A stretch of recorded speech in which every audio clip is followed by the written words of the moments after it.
paz y alegría en Jesús y María.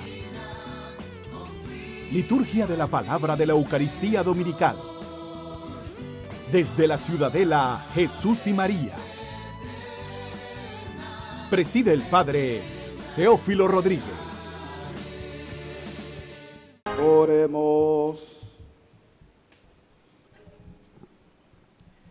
Concédenos, Dios Todopoderoso, rebosar de santa alegría y gozosos elevar a ti fervorosas gracias, ya que la ascensión de Cristo tu Hijo es también nuestra victoria, pues a donde llegó Él, que es nuestra cabeza, esperamos llegar también nosotros, que somos su cuerpo.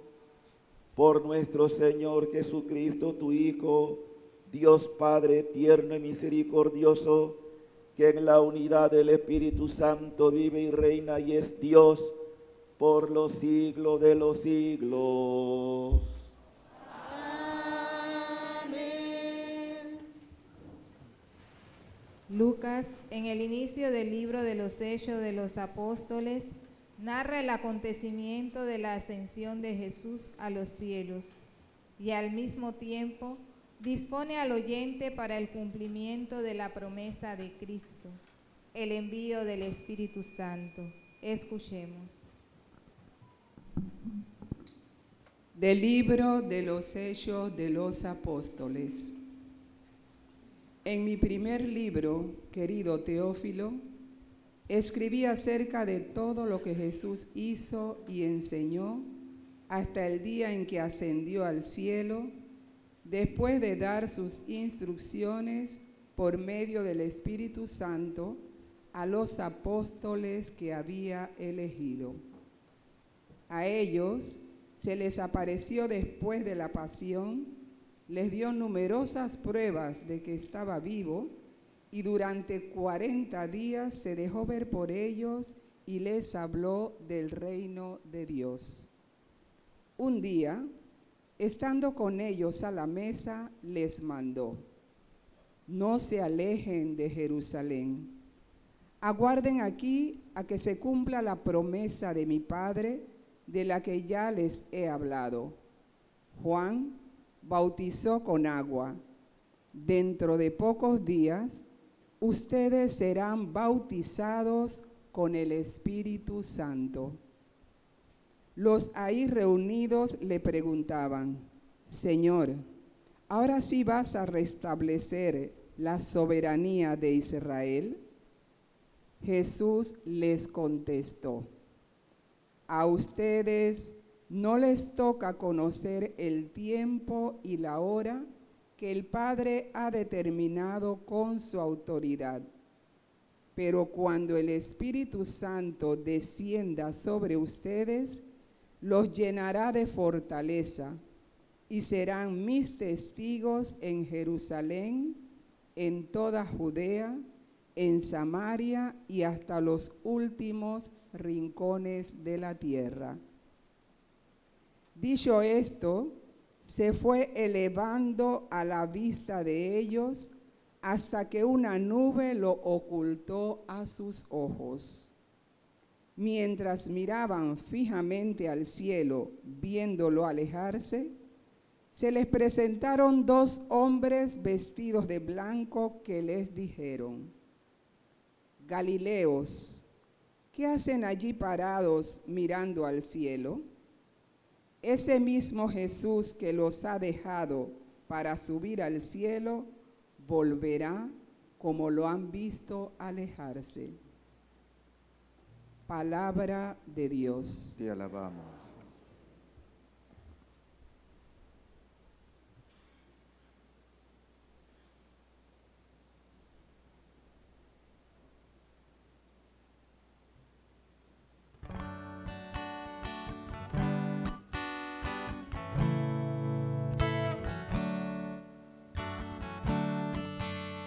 Entre voces de júbilo, Dios asciende a su trono, aleluya. Entre voces de júbilo, Dios asciende a su trono, aleluya. Aplaudan pueblos todos, aclamen al Señor de gozo llenos, que el Señor el Altísimo es terrible y de toda la tierra Rey supremo. Entre voces de júbilo, Dios asciende a su trono, aleluya. Entre voces de júbilo y trompetas, Dios el Señor asciende hasta su trono. Cantemos en honor de nuestro Dios, al Rey honremos y cantemos todos. Entre voces de júbilo, Dios asciende a su trono, aleluya. Porque Dios es el Rey del universo, cantemos el mejor de nuestros cantos.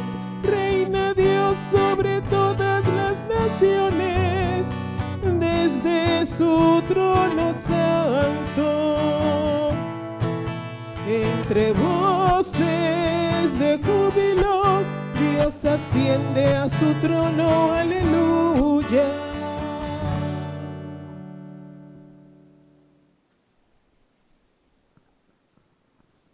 El pasaje de la carta de San Pablo a los Efesios que leemos hoy es un himno cristológico con el que invita a comprender en profundidad el misterio de Cristo y la extraordinaria grandeza del poder que desplegó Dios en él al resucitarlo de entre los muertos y sentarlo a su derecha en el cielo. Prestemos atención al mensaje. De la carta del apóstol San Pablo a los Efesios. Hermanos, pido al Dios de nuestro Señor Jesucristo, el Padre de la gloria, que les conceda espíritu de sabiduría y de revelación para conocerlo.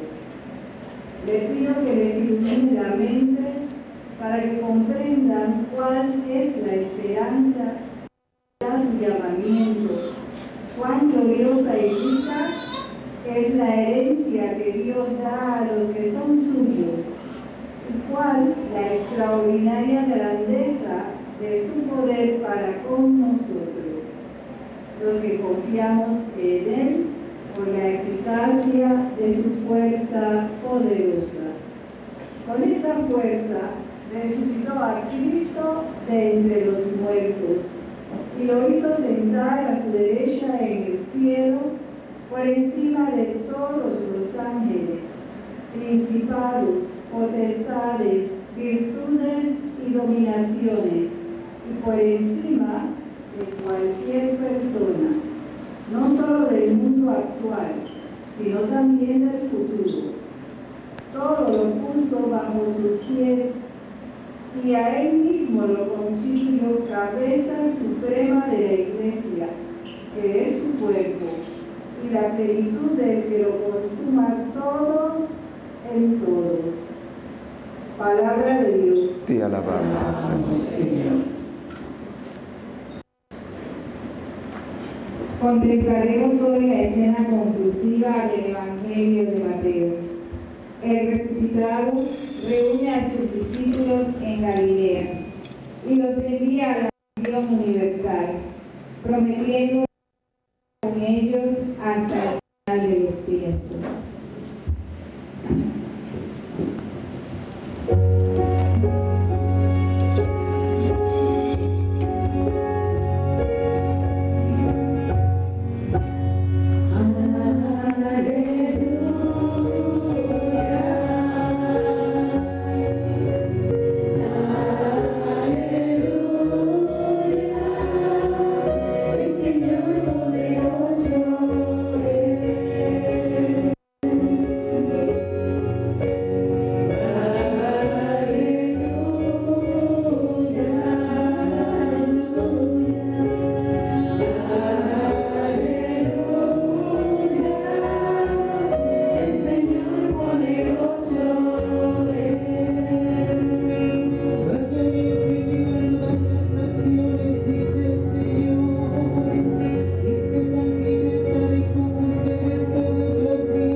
Lectura del Santo Evangelio según San Mateo.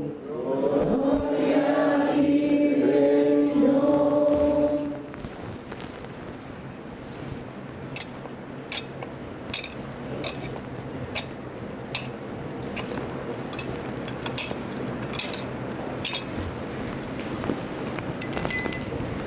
En aquel tiempo, los 11 discípulos se fueron a Galilea y subieron al monte en el que Jesús lo había citado.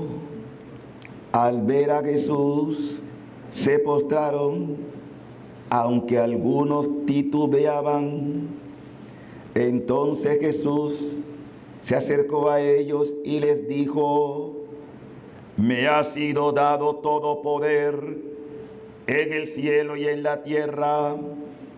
Vayan, pues, y hagan discípulo a todos los pueblos, bautizándolos en el nombre del Padre, y del Hijo, y del Espíritu Santo, y enseñándoles a cumplir todo cuanto yo les he mandado. Y sepan que yo estoy con ustedes todos los días hasta el fin del mundo. Palabra del Señor. Gloria a ti, Señor Jesús. Palabra del Evangelio se perdona. Les invito a invocar conmigo el don del Espíritu Santo, que venga a su presencia, que nos unja. Dulce huésped de las almas, acompáñanos con tus 7 dones. Aquí estamos para adorar y bendecir tu nombre, Divino Espíritu.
Dios Espíritu Santo, imploramos tu presencia para que podamos comprender los designios divinos que Dios tiene para cada uno de nosotros.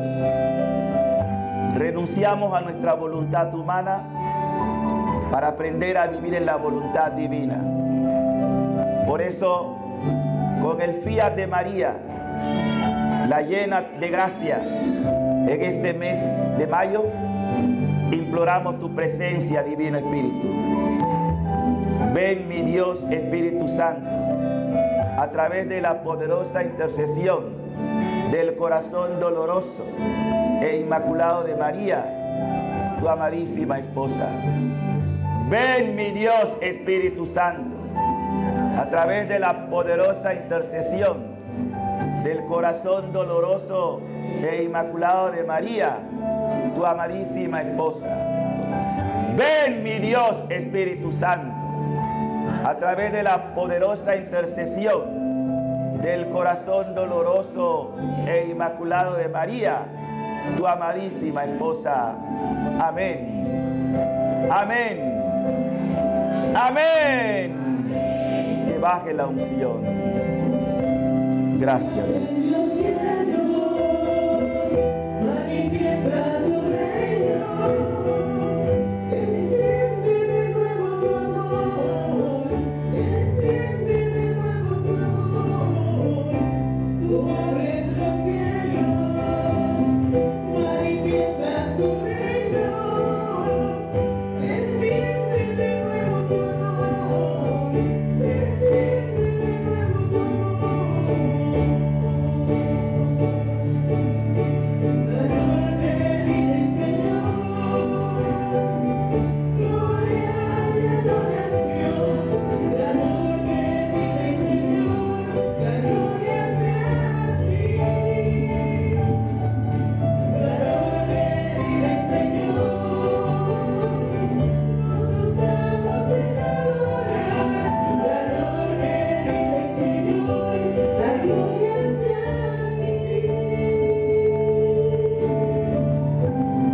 Sellamos con la sangre del Cordero en el nombre del Padre y del Hijo y del Espíritu Santo. Paz y alegría a todos. En nuestra profesión de fe como Iglesia Católica solemos decir con referencia a la tercera persona de la divina voluntad, es decir, de Dios uno y trino. Creo en el Espíritu Santo, Señor y dador de vida, que procede del Padre y del Hijo, que con el Padre y el Hijo recibe una misma adoración y gloria. Pero ¿qué implica todo esto? Bien, toda la Escritura, absolutamente toda la Divina Escritura, es obra del Espíritu Santo en medio de criaturas humanas con limitaciones humanas, porque Dios trabaja en medio de nuestras miserias humanas, pero siempre dándonos la luz que nos va conduciendo a la verdad. Como Dios es la verdad, no fuerza la voluntad humana. Pero el gran secreto para que nosotros podamos ser obedientes a la palabra es ir muriendo cada día a mi humanidad, a mi yo, para que aprenda a vivir en la voluntad de Dios, como Jesús nos enseña el Padre nuestro: hágase tu voluntad en la tierra como en el cielo. Pues la tarea del Espíritu es precisamente esto. Hoy que estamos en la fiesta solemne también de la Ascensión, que está conectada con la fiesta de Pentecostés en el marco de la Pascua, vamos a intentar hablar más todavía hoy de los dones que da el Espíritu Santo, pero tenemos siempre que partir de las Sagradas Escrituras. Quiero que saquen su espada, por favor, y a la luz de la primera lectura que se ha leído de los Hechos de los Apóstoles, presento un poco el contexto para que puedan ustedes ubicarse.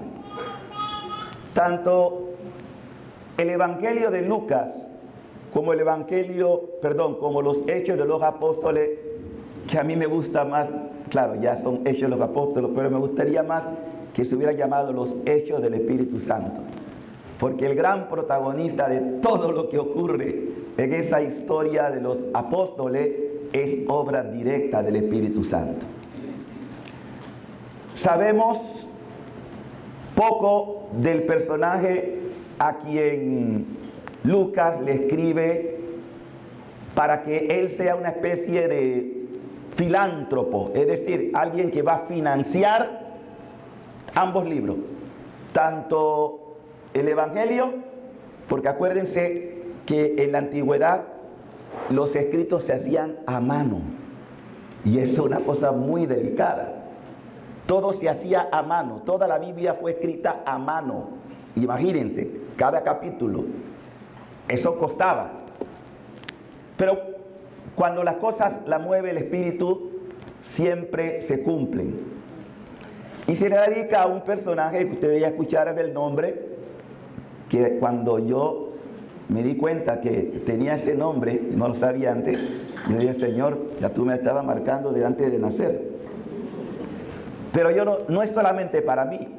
Ustedes también son teófilas y teófilos. ¿Quién es Teófilo? El amante de Dios. En griego, es una palabra griega, un nombre griego. Se puede interpretar de dos maneras. Amante de Dios, el que ama a Dios, o el amigo de Dios. Así que, teófilas y teófilos, saludos. Ustedes que aman al Señor. Pero que aman a Dios de verdad. Como yo intento amarlo también de verdad. Pues bien, le dedica ese libro y le hace un resumen de lo que es el propósito, la intención del libro. Pero quiero que otra vez lo recuerden. Por favor, alguien que de pie se ponga para leer el capítulo 1 de los Hechos, versículo 1 al versículo 3. ¿Sí? Vamos a ver. ¿Quién quiere leerlo? Yo esto lo hago como un ejercicio, muy bien, porque yo quiero que ustedes se familiaricen con la palabra. Nosotros los católicos somos los que más pereza nos da traer la Biblia, como diciendo, bueno, que ya el sacerdote se ocupe. No, yo quiero que ustedes se enamoren de la palabra, que ustedes vibren por la palabra. Pongan atención porque esto es muy interesante. Atención. En mi primer libro, querido Teófilo. A ver, ¿cuál es el primer libro? ¿Cuál es el primer libro? El Evangelio, acuérdense. Después vienen los Hechos. Es importante. En mi primer libro, ¿qué pasó? Hablé de todo lo que Jesús comenzó a hacer y enseñar. Siga. Al final del libro, Jesús daba instrucciones mediante el Espíritu a los apóstoles que había elegido y era llevado al cielo. Muy bien, sigue. De hecho, se presentó a ellos después de su pasión y les dio numerosas pruebas de que vivían. Durante 40 días se dejó ver por ellos y les habló del reino de Dios. Hasta ahí, palabra de Dios. Miren cómo introduce Lucas en los Hechos de los Apóstoles. Hace un recuento de lo que fue la vida de Jesús y cómo se dejó ver por 40 días. Y eso ya nos invita, a comprender con la luz del Espíritu que aquí hay dos representaciones simbólicas. ¿Por qué? Porque Jesús inició su ministerio 40 días. Se preparó con 40 días.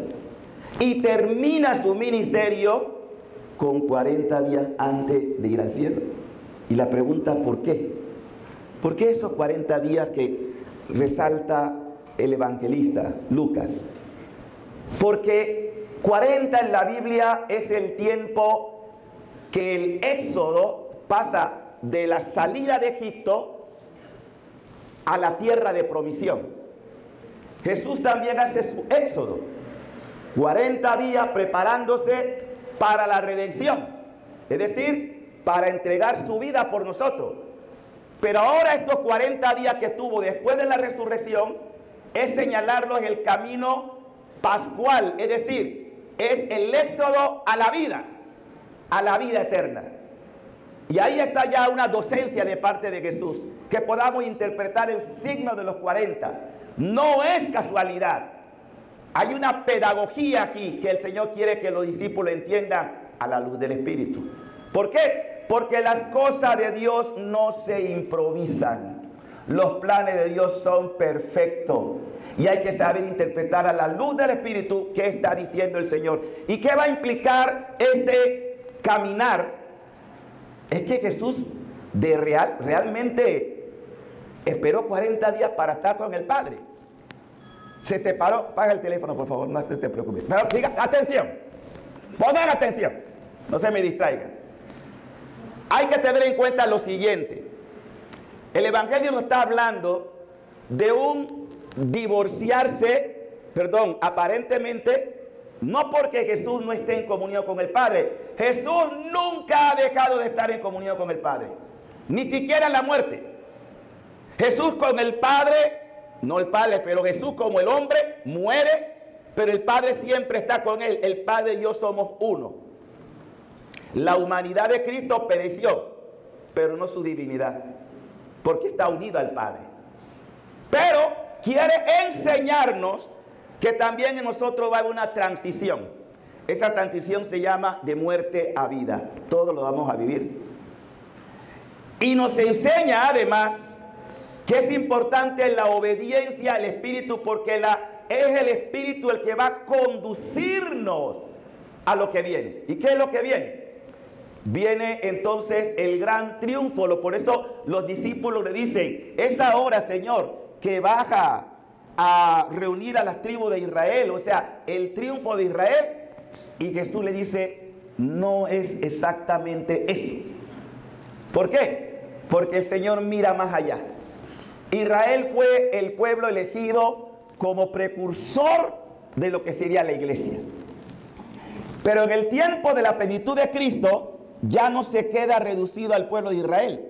Es una llamada universal. Dios quiere la universalidad de que todos conozcan el Evangelio. Y por eso aquí ya tenemos un problema.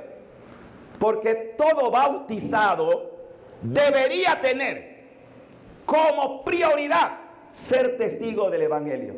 ¿Qué significa eso? Que yo no fui bautizado solamente por una moda. Yo fui bautizado para ser testigo. Y como testigo del Espíritu, o por el Espíritu, ¡ay de mí si no testifico a Jesucristo! ¡Ay de mí si me avergüenzo de la fe! ¡Ay de mí si no hay razón de mi esperanza! Por eso, la obra más grande de la iglesia es la evangelización. La iglesia existe para evangelizar. ¿Evangelizar qué? Evangelio significa buena nueva. Dar a conocer quién es Jesucristo. Todos ustedes tienen responsabilidad evangélica. No es cuestión de predicar nada más. Es cuestión de testificar. Qué bonito cuando cada uno de ustedes, dentro de la profesión que ejercen, aún como madre, diríamos, que trabajan en el hogar, todos tenemos una misión. Nadie está eximido de esto, porque se nos pedirá cuenta. Porque el Señor al final nos va a juzgar de que si obramos o no en el amor, la caridad. Por eso la iglesia tiene un sinnúmero de santos que se santificaron en todos los niveles para dar razón de no avergonzarse de su fe. Necesitamos testigos en todos los campos, en todas las profesiones, testigos de Cristo, que no se avergüencen de su fe. Y es la razón también por la que el Evangelio, los Hechos de los Apóstoles nos habla de esto al final. Dicho esto, se fue elevando a la vida de ellos, pero no para divorciarse, no para separarse, sino porque era el momento de la venida de ¿quién? ¿Y cuál es la tarea del Espíritu Santo? Llevarnos a conocer a Cristo, llevarnos a la verdad, que es lo que nos está preparando.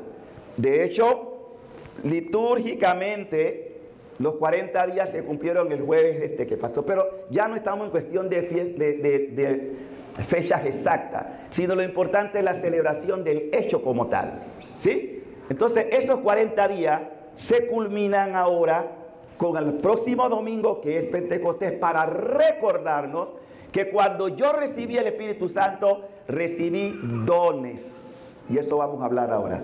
Dios nos dio dones, gracia.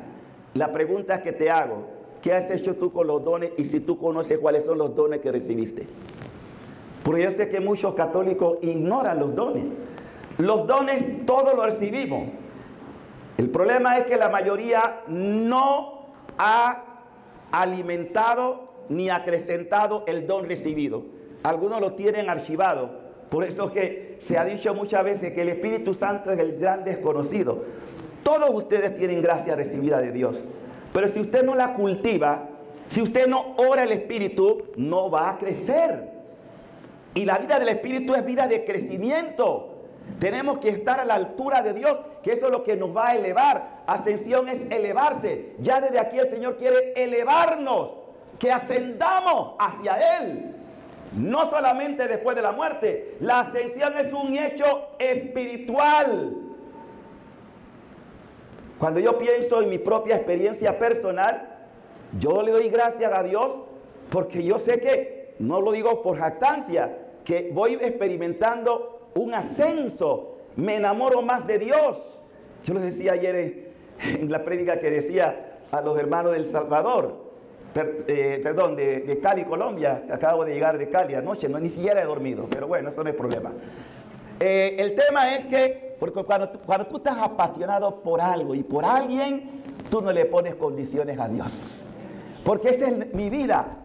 Yo tengo claro lo que Pablo dice: ¡ay de mí! Si no anuncia a Jesucristo. ¡Ay de mí! Y no buscando mi comodidad. Porque yo quisiera que el día que Dios me llame, yo pueda decir: Señor, me rajé por ti. Como dice, me desbaraté por ti. ¿Por qué? Porque te amo. Otra vez vine en el avión y ese coloquio con Jesús es que es tan sabroso. Por eso no podía ni siquiera dormir. Porque yo siento que ese coloquio es espiritual, ¿sí? Y esa experiencia de saber que tú estás tratando con un Dios que está vivo, que no es cuento, y que te permite hacer muchas cosas para su gloria cuando estás viviendo en sintonía con Él. Y Pablo, la segunda lectura, por favor, pongan cuidado, en la carta a los Efesios, que es un himno, es una alabanza a la bondad de Dios. Pablo dice en esta lectura, que es bastante resumida, vamos a leer esta carta porque vale la pena recordar lo que promete el Señor y la experiencia que Pablo tuvo para poder escribir esto, que lo escribió, por cierto, estando en prisión. Pablo escribió esto en la cárcel. Estamos en la carta de San Pablo, capítulo 1. Por favor, alguien que me lea del 20 al 23. ¿Quién lo tiene? Ejercicio de la palabra. Cualquiera, hermano, cualquiera. La señora que se puso de pie allá atrás, ¿quiere leerlo? ¿O quién? Cualquiera. Allá atrás. Vamos a leer. ¿Qué dice? Efesios 1, 20, 23. Diga. Con la voluntad de Dios a los santos y fieles en Cristo Jesús, que está en Efeso. Gracia y paz a vosotros, Dios nuestro Padre, y del Señor Jesucristo. Salta, vamos a saltar porque no vamos a leer todo el texto. Estamos versículo 20 al 23, 20, 23. Atención. Ese poder de Dios. Atención. ¿Ese qué? Ese poder de Dios lo ejerció en Cristo. Siga. Cuando lo resucitó de los muertos y lo sentó a su diestra en los cielos, sobre todo principado, autoridad, poder y señorío, y sobre todo cuando tiene nombre no solo en este siglo, sino aún en el venidero. Y Dios sometió todas las cosas bajo sus pies, y lo constituyó cabeza suprema de la iglesia. Ojo. Que es su cuerpo, la plenitud del que llena todas las cosas en todos. Atención, te alabamos, Señor. ¿Qué está diciendo Pablo? Pablo está reconociendo que el poder que actuó en Jesús, no tenemos que decir qué poder era. Usted, yo creo que ya lo sabe. ¿Qué poder era? El poder del Espíritu.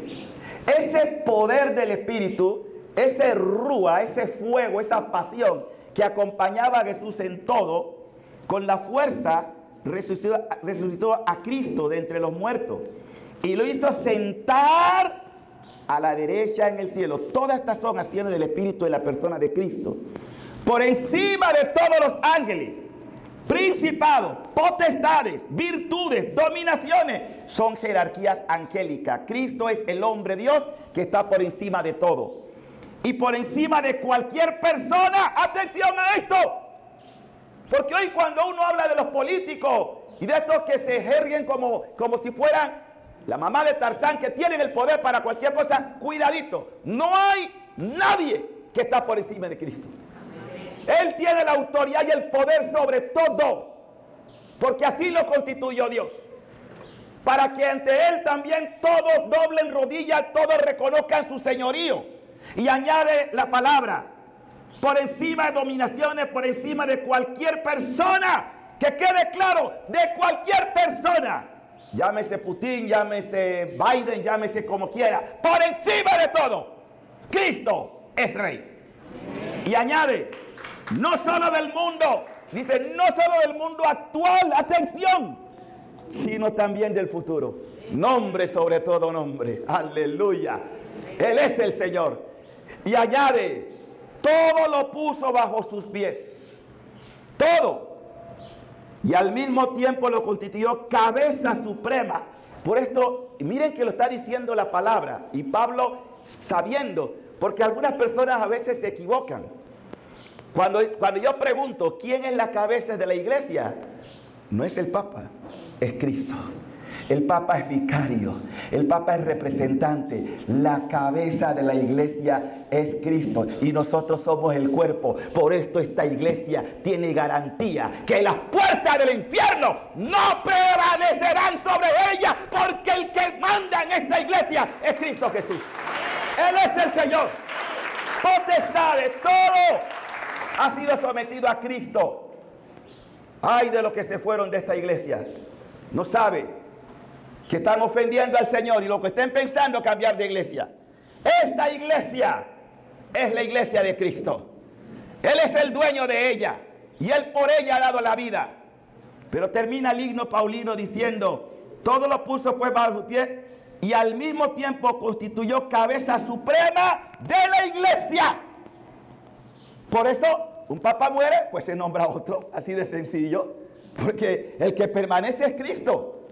Y la iglesia nunca va a desaparecer porque es la obra de Dios. ¿Cómo termina?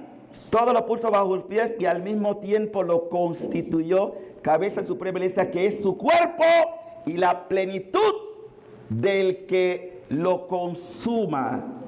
Todo en todo. Maravilloso. Bueno, y ahora vamos al plato fuerte. El Evangelio. Porque todo está relacionado. Los dos que hablan exactamente de este tema son Lucas, el evangelista, y también pues el Evangelio de Mateo, que da detalle de esta experiencia de la ascensión del Señor al cielo.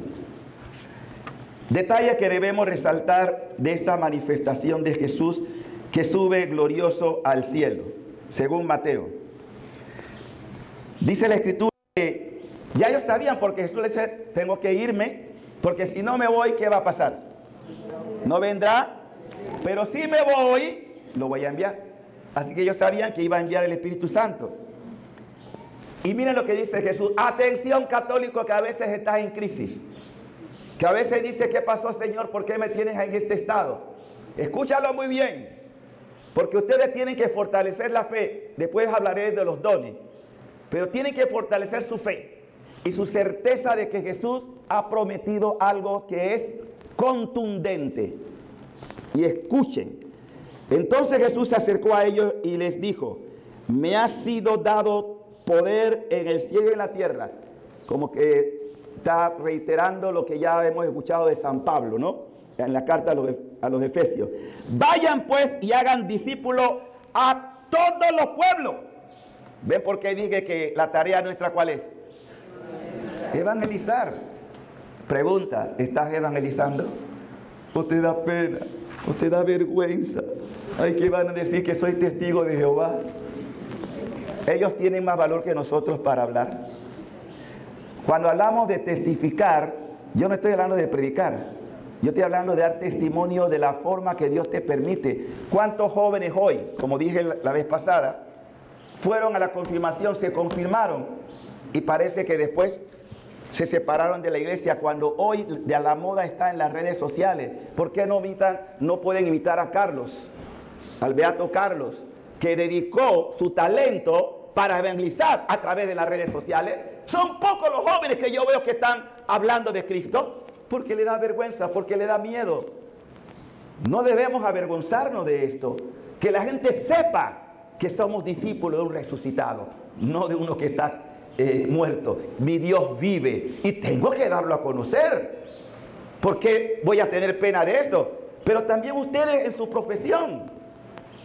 Ayer escuchaba un testimonio de un sacerdote del beato, el doctor que murió atropellado en Venezuela. ¿Cómo se llama el santo? El beato. ¿Ah? José Gregorio Hernández. Él era médico dedicado a su profesión con celo. No solamente, y cuentan de un caso histórico, ¿no? Porque claro, son testimonios, que había una señora que fue al consultorio de él y no tenía plata. Le hace la receta para lo que necesita de su enfermedad, y ella, la pobrecita, no podía. ¿Qué hizo el doctor? Se fue a la farmacia, compró el medicamento para dárselo a la señora, y cuando iba camino al hospital a darle, pues, o a la clínica, fue atropellado. Y cuando todavía estaba, lo fueron a recoger, y dice, por favor, la persona que lo auxilió, lo primero que dijo, llévale esto a la señora que está en el consultorio, y ahí murió. Murió santamente. Pero ese es uno de cientos de casos. Eso se llama el médico de Dios, como se le conoce también. O sea, cuando tú entiendes que tu profesión es un servicio, obviamente también el trabajo tiene derecho el trabajador a ser remunerado. No estoy diciendo que no sé, pero cuando tú entiendes que tu prioridad es poner a Dios por delante, cuántas cosas buenas pudiéramos hacer en nuestra profesión y no dejarnos condicionar por el que hay para mí, sino sabiendo que el que paga, paga muy bien. Porque ¿de qué me sirve ganar el mundo si pierdo mi alma? Que pongamos al servicio nuestros talentos, nuestras profesiones.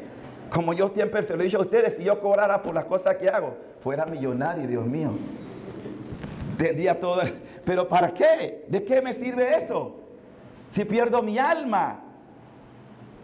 Cuando yo veo estos, algunos, no todos, predicadores que lo que hacen es lucrar con la palabra de Dios, eso es muy serio. Y eso es falta de un don que se pierde, el santo temor de Dios. Y ahora entremos a los dones. ¿Qué son los dones? Los dones, como la palabra mismo lo dice, son gracia. Gracia que Dios concede a su iglesia, a sus miembros, a los que reciben el bautismo. Como decía Jesús, Juan los bautizó en el agua. Ahora van a ser ustedes bautizados en el Espíritu. Ese bautismo que imprime carácter, es decir, sello, nos confía 7 dones. No es que sean nada más esos dones, pero son lo que podríamos llamar los dones extraordinarios que Dios da, o los dones ordinarios. Vamos a ponerlo mejor así, porque hay muchos otros dones, pero son como la base de otros dones que brotan de estos 7. Porque 7 es plenitud en la Biblia. O sea, Dios nos da una plenitud a cada uno. El 7 representa eso. Entonces, esos 7 dones son: el primero, el don de la sabiduría. ¿En qué consiste? Cuando hablamos de sabiduría no estamos hablando de inteligencia humana. Eso no es. No. ¿Quién es sabio? Para la Biblia, el sabio es el que obra conforme al querer de Dios, no a su querer humano. O sea, que sabe distinguir lo que agrada a Dios, hacerlo, y lo que desagrada a Dios y no hacerlo. Va unido, porque todos los dones están relacionados, muy unido al santo temor que después veremos. Entonces, este don de sabiduría es para entender lo que favorece o perjudica la obra de Dios o el plan de Dios. ¿Cuántas veces nos ha faltado sabiduría? ¿Por qué nos ha faltado? Porque estamos empeñados en lo que yo pienso cómo tiene que ser. ¿Y por qué ocurre esto? Porque yo no tengo intimidad con Dios. Si ustedes no son hombres y mujeres de oración, no van a poder discernir qué es lo que Dios te está pidiendo. Y después que meten la paz y dicen, Señor, ¿por qué permitiste esto? Yo lo permití. Tú te equivocaste. Por eso es fundamental en la vida del Espíritu la oración. Hombre y mujer que en la iglesia no ora, no va a poder discernir la voluntad de Dios. Hay que orar.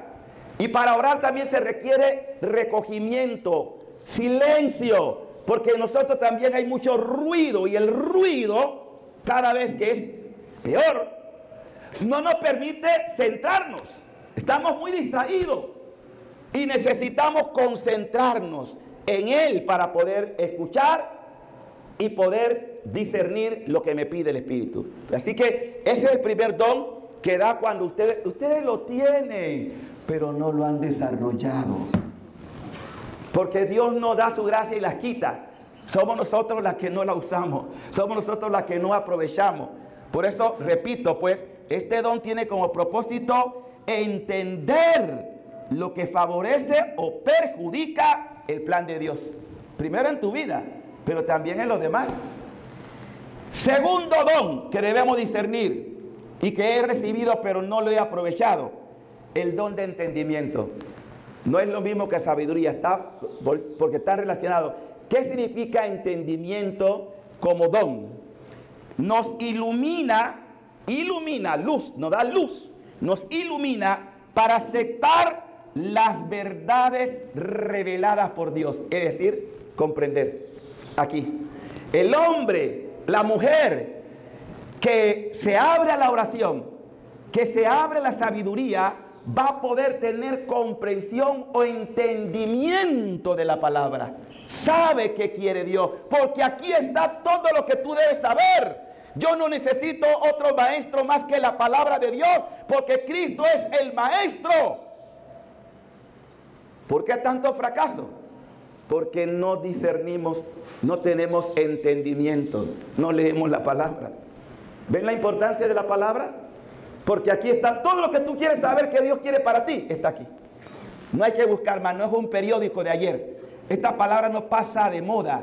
Los cielos y la tierra pasarán, mi palabra no pasará.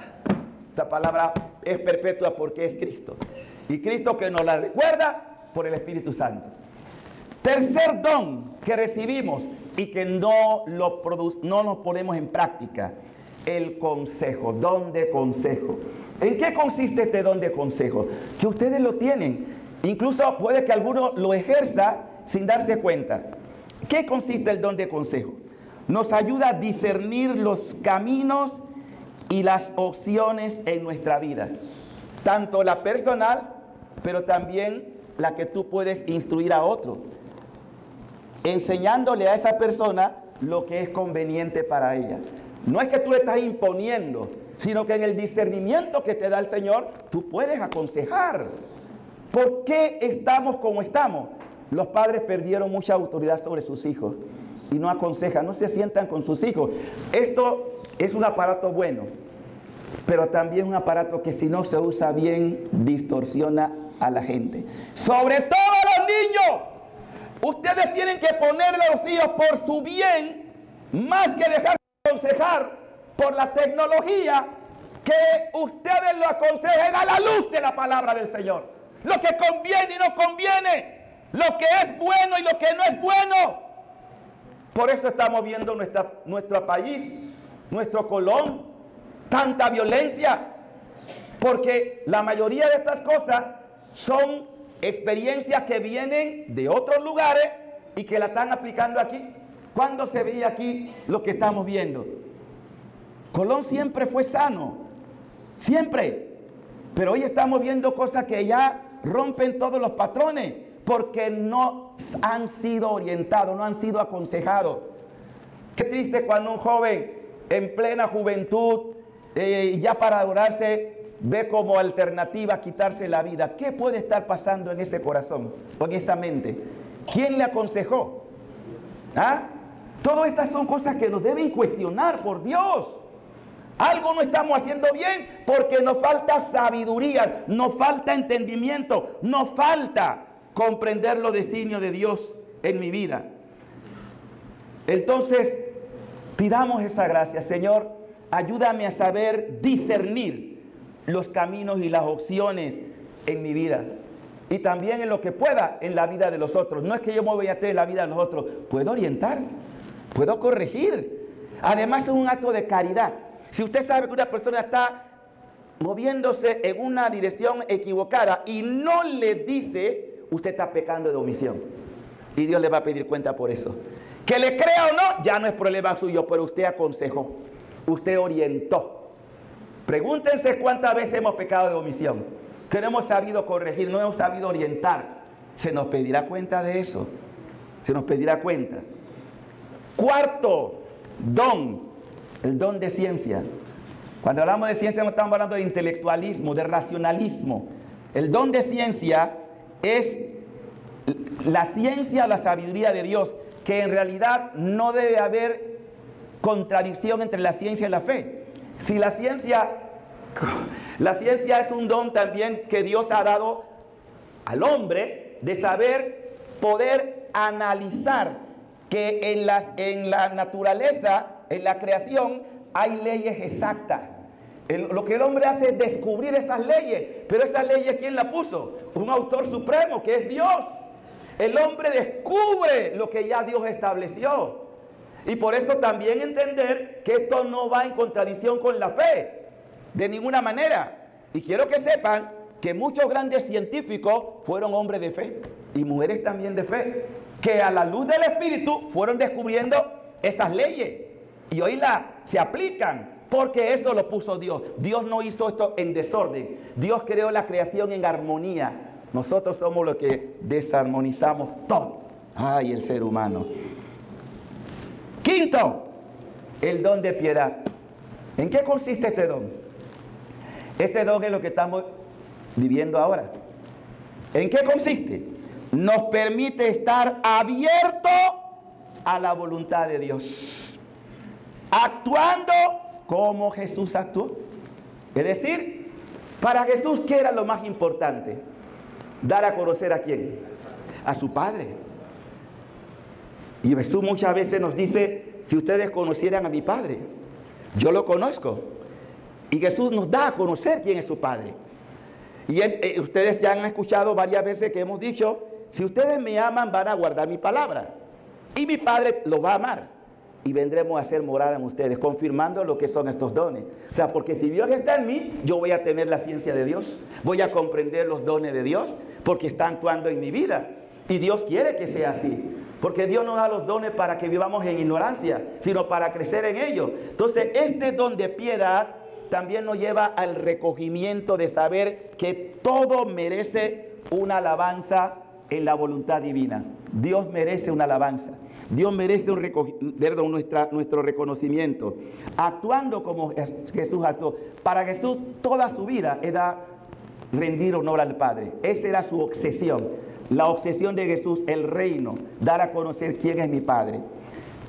El sexto don que nos da el Espíritu es un don que muchos cristianos lo han tenido y todavía lo tienen. Algunos lo tienen muy fuerte. Y puedo decirlo que esto acompaña hoy a un obispo que tiene como sentencia injustamente 26 años de prisión en una situación verdaderamente lamentable. Estoy hablando del obispo Monseñor Rolando de Matagalpa, Nicaragua. Una iglesia martirial. Hace poco cerraron la universidad donde estudian los seminaristas que se forman para sacerdotes. Entre otras cosas, sacaron a las hermanas. ¿Qué mal hacen las hermanas de Calcuta? Pues esta gente que sabe mantenerse firme ante la adversión tienen un don. Ese don se llama el don de fortaleza. Sabe mantenerse firme. ¿Cuántos de ustedes en algún momento ante una prueba qué hacen? Me voy. ¿Salen corriendo? Yo decía, en la renovación carismática, conocí mucha gente que yo tengo un gozo en mi alma, alabaré, alabaré, alabaré, alabaré. Pero cuando llegaron las pruebas, ya no alabaré, ya no alabaré, ya no alabaré. Y se fueron. No mantuvieron su fe. Si tú te decides a servir a Dios, prepárate porque vendrá la prueba. Y ahí es donde se nota quiénes son de probada virtud. ¡Fortaleza! Si yo hubiera rendido ante todas las pruebas que he vivido, no estaría hablando con ustedes. Pero yo sé que me sostiene una promesa, la que Jesús dijo: yo estaré con ustedes todos los días. No dijo solamente los domingos, todos los días. ¿Hasta cuándo? Hasta que este mundo se acabe. ¿Cuántos creen eso? Amén. ¿Cuántos creen eso? Amén. Dale gloria a Dios porque se lo merece. Merece. Estaré todos los días. No dijo jueves o domingo. Todos los días. Y Él está aquí. Él preside esta misa. Para nosotros los católicos sabemos que el que preside todo acto litúrgico, todo sacramento, es Cristo en la persona del sacerdote. Eso lo creemos. ¿Ven? Entonces, este don es necesario. Yo tendría motivos humanos. Ay, gracias a Dios que no me dejaba llevar por mi humanidad para salir corriendo. Porque esto no es fácil. No es fácil que cuando tú estás haciendo el bien, hay otros que te están serruchando el piso, que no te quieren bien, que te quieren ver fracasado. Si yo no tuviera este don, no le estaría predicando hoy, hermano. Y no lo digo por mérito, lo digo por pura gracia de Dios. Y eso es lo que le pido a Dios, y se lo pedí esta mañana mientras venía en el avión. Ayúdame a serte fiel hasta la muerte, Señor. Es lo que le pido siempre. Quiero ser fiel hasta el día de mi muerte. No me quiero rendir, pase lo que pase. Y finalmente nos habla este don de fortaleza, y para mí este último don es la cumbre. ¿De cuál estoy hablando? El santo temor de Dios. ¿Qué es el santo temor de Dios? Que lo primero que tengo que explicar es que no es miedo. A Dios no se le tiene miedo. Temor es una actitud reverencial. ¿Qué quiere decir eso? Dar a Dios lo que Dios merece y evitar lo que Dios no merece. Por ejemplo, si usted no rinde culto a Dios, usted está falto de temor. La gente tiene falta de temor. ¿Y saben qué significa eso? Que un día se van a dar cuenta que se equivocaron terriblemente. ¿Por qué uno puede matar a otro? Porque no tiene temor de Dios. Piensa que no va a dar cuenta. Escúchenme muy bien. Ustedes que están aquí presentes, los que ven por televisión, vamos a dar cuenta de cada cosa que hemos hecho en esta vida. O la reparamos aquí, como lo prediqué en Cali, Colombia, o lo vamos a pagar en el purgatorio. ¿Qué quieres tú? Y le advierto desde ya que es más duro el purgatorio que lo que estás viviendo aquí. Se lo advierto con tiempo. Yo no sabía, ya el Padre se lo dijo. Así que mejor no hubieran venido a esta misa. Es más lo que van a purgar en el purgatorio que lo que van a purgar aquí. Así que aproveche y purgue aquí. Y no se me estés quejando por cada cosa. Todo lo que pasa en tu vida, hágase tu voluntad, Señor. Aunque no entiendan. Pero como Dios es bueno, de todo lo que me pasa, Dios saca bienes mayores que mi problema. ¿Cuántos le dan gloria al Señor? Mayores. Va a dar cosas mayores. Y por eso el santo temor nos mantiene en debido respeto frente a Dios. No digo ante los hombres, no, frente a Dios. A Él hay que tener temor, no miedo, porque a Él daré cuenta, no a cualquier hombre. Estamos hablando a Dios. Y además, frente a Dios, y la sumisión a su divina voluntad. Es decir, lo que tú quieras, Señor. A veces no entiendo. Aquí, hágase tu voluntad. ¿No fue eso lo que dijo Jesús? He aquí, Padre, que vengo. ¿No fue eso lo que dijo la Virgen? Hágase en mí. ¿No fue eso lo que dijo San José, que después de haber escuchado al ángel dijo, y José hizo lo que el ángel le mandó? Es decir, obediencia a la palabra. Ese es el santo temor de Dios. Esto vamos a pedirlo, y más fuerte todavía el domingo, pero desde ya yo quiero que ustedes sean conscientes de que los dones ustedes los tienen, pero los tienen archivados. Y si tiene una fogata y se está extinguiendo y usted no sopla, ¿qué va a pasar? Se apaga. Como muchos católicos tienen la mecha apagada. Sí, porque no se ejercitaron, porque no pusieron más brasa, porque no dejaron que el Espíritu pudiera volver otra vez. Entonces, de aquí al domingo, pídele al Señor, Señor, yo quiero renovarme. Dígaselo, que yo quiero renovarme. Yo quiero un nuevo avivamiento. Dígaselo. Necesito un avivamiento. Esto todos lo necesitamos, pero nunca como ahora.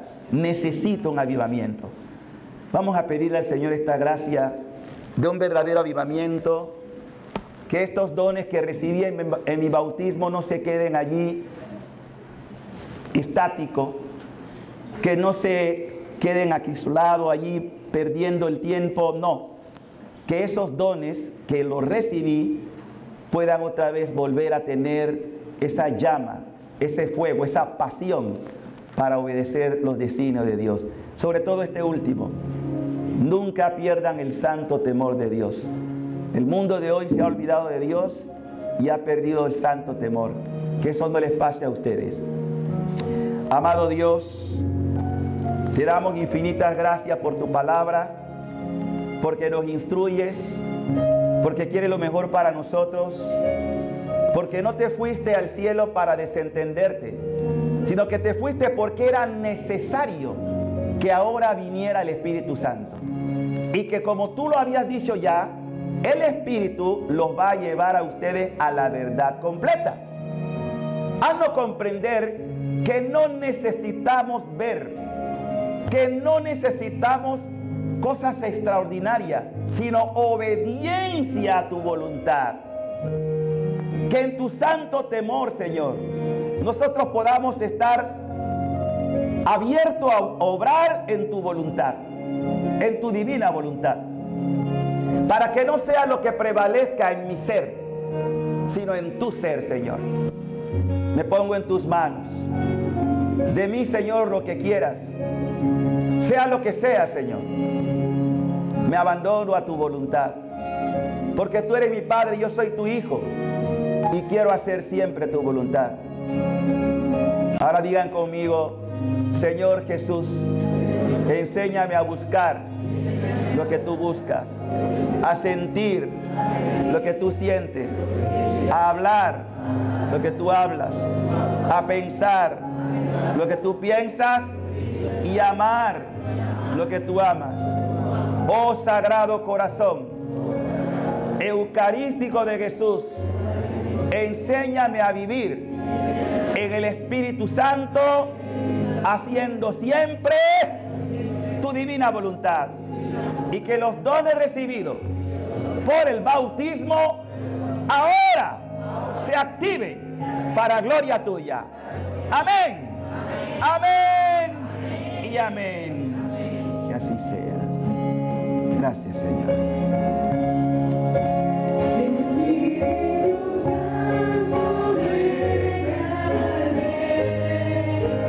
Derrama tu fuego y actúa en mí, Espíritu Santo. Actúa en mí. Actúa en mí.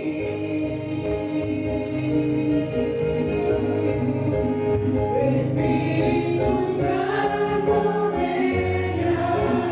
derrama la unción. Renuévanos, Espíritu Santo. Renuévanos.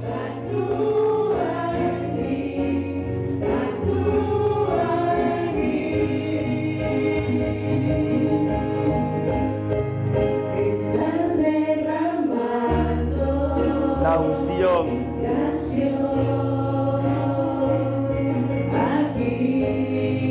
Renuévanos, Divino Espíritu. Renuévanos, por favor, renuévanos. Cambia nuestros corazones. La unción. Pídelo con tu corazón. Estás derramando. La unción aquí.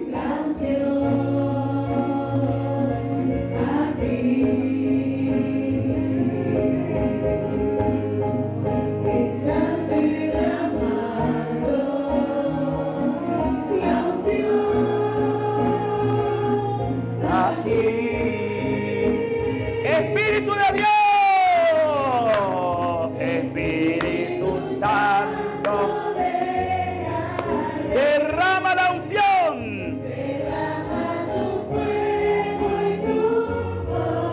actúa en mí, actúa en mí.